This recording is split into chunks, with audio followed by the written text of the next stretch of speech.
Doctor Babasaheb Ambedkar यांच्या स्वप्नातला Republican पक्ष उभा करायचा असेल तर सर्व आंबेडकरी पक्ष संघटनांनी किमान समान कार्यक्रमावर एकत्र येऊन 2024 ची निवडणूक लढवावी, अन्यथा त्यांच्यावर वेळप्रसंगी दबाव आणला जाईल, असा इशारा कोल्हापूर बहुजन ऐक्य चळवळीचे संस्थापक अध्यक्ष मच्छिंद्र कांबळे यांनी पत्रकार परिषदेत दिला आहे। आंबेडकरी पक्ष संघटनांनी किमान समान कार्यक्रमावरती एकत्र येऊन 2024 ची निवडणूक एकत्रित लढवावी यासाठी बहुजन ऐक्य चळवळीच्या वतीने गेले काही महिने वेगवेगळ्या प्रयत्न सुरू आहेत आणि त्याचाच एक भाग म्हणून आंबेडकरी नेत्यांना प्रत्यक्ष भेटून त्यांच्याशी चर्चा करून ऐक्याचं महत्त्व पटवून किमान समान कार्यक्रमावरती त्यांनी एकत्र यावं आणि 2024 ची निवडणूक एकत्रित लढवावी यासाठी प्रयत्न केलेले आहेत। त्यामध्ये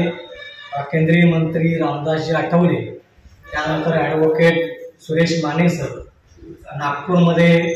डॉक्टर राजेंद्र गवई, प्राध्यापक जोगेंद्र कवाडे यांना भेटून नागपूरमध्ये त्या संदर्भाची प्रेस मी घेतली। त्यानंतर मुंबईमध्ये ॲडव्होकेट प्रकाश आंबेडकर साहेब आणि अनंतराज आंबेडकर साहेब यांना भेटून किमान समान कार्यक्रमावरती एकत्र या असे आवाहन करून त्यांना मी निवेदन दिलेले आहे।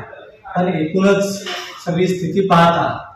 कोण कुणाच्या झेंड्याखाली किंवा कुणाच्या नेतृत्वाखाली एकत्र यावं अशी थोडीशी संभ्रमावस्था दिसते आहे आणि म्हणून या विधानसभेपूर्वी आंबेडकरी पक्ष संघटनेच्या प्रमुख नेत्यांनी किमान समान कार्यक्रमावरती एकत्र यावं, अन्यथा